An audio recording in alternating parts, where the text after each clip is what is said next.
kaendi e od Nyasaye kendo od lemo.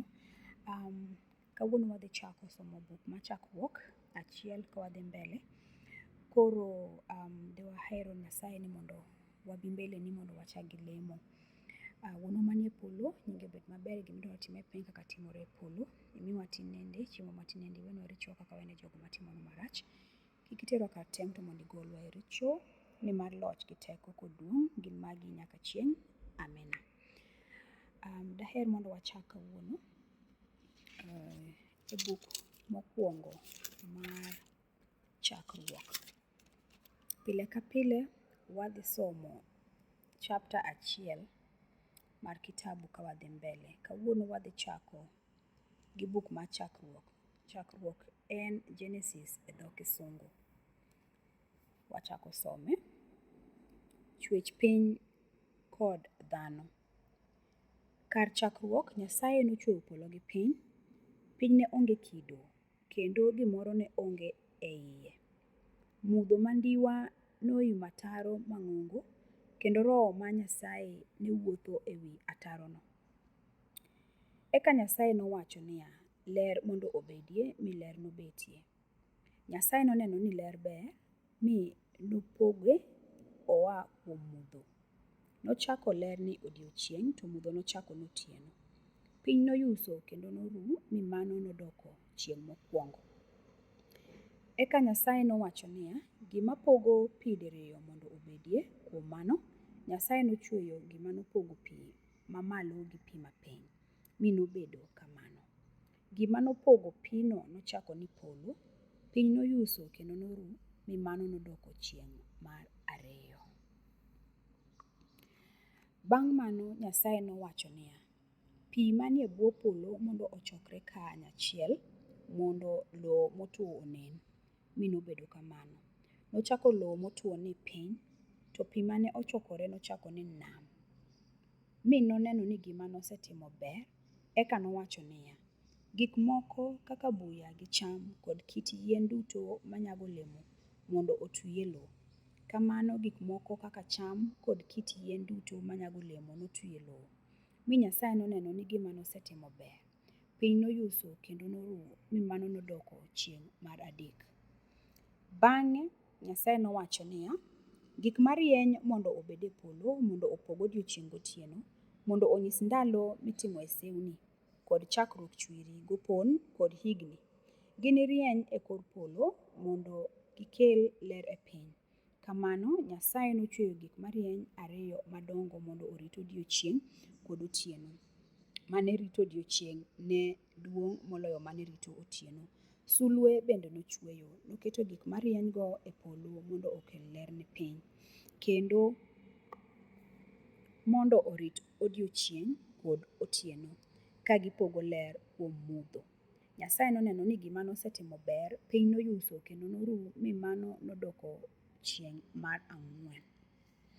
Bang'e Nyasaye nowacho niya, gik mangima mopogore opogore mondo obed mang'eny e piny, to winy mondo ohu e kor polo.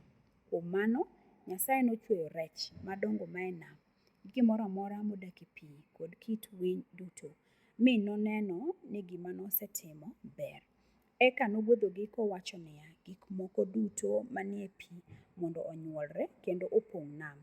Winy bende mondo omedre.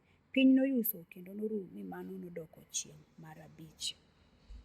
Bang'e Nyasaye nowacho niya, gik mangima kaka jamni gi le kod gik moko mamol mondo onyuolre e piny. Mi nobedo kamano. Mano e kaka nochweyo le gi jamni kod gik mamol duto. Mi noneno ni gima nosetimo ber. Eka Nyasaye nowacho niya, koro wachwe dhano e kido machal kodwa, enobed gi teko kuom rech gi winy gi jamni gi le kod gik mamol duto. Kamano Nyasaye nochweyo dhano e kido machal kode, nochweyogi dichwo gi dhako, mi nogwedhogi kowacho negi niya, beduru gi nyithindo mang'eny kendo upong' piny. Ubed gi teko kuom piny kendo urit rech mae nam, gi winy mae polo, kod gik mangima duto mae piny. Nyasaye nomedo wacho ni dhano niya, inamiyi cham kod olembe duto mondo obed chiembi To lee gi winy kod gik mamol duto tamiyo oboke mondo ocham. To amiyo oboke mondo ocham. Mi nobedo kamano. Eka Nyasaye nong'iyo gik moko duto mane osechweyo kendo noneno ni gibeyo ahinya. Piny noyuso kendo noru mi mano nodok chieng' mar 6. Koro kanyo ema wasome kawuono. Mano chakruok 1. Mano chakruok chapter 1 verse 1 nyaka 1:31 kaendi.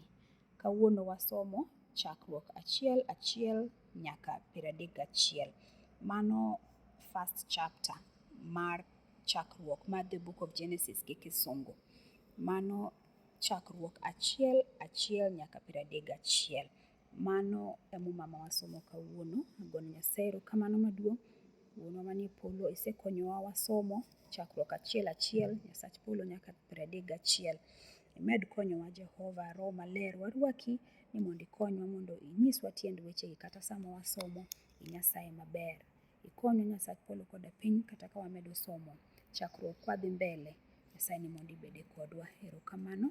Wagoni erokamano maduong' kuom rieko Jehova kendo kuom bedo kodwa. Walami kendo wagoni erokamano maduong' e nying Yesu Kristo Ruodhwa. Amina. Erokamano janeno gi jawinjo mara. Kawuono wasomo chakruok ma en the book of Genesis e dho kisungu. Wasomo Genesis chapter 1 verse 1 to 31. Mano e book ma wasomo kawuono. Koro wagone Nyasaye erokamano.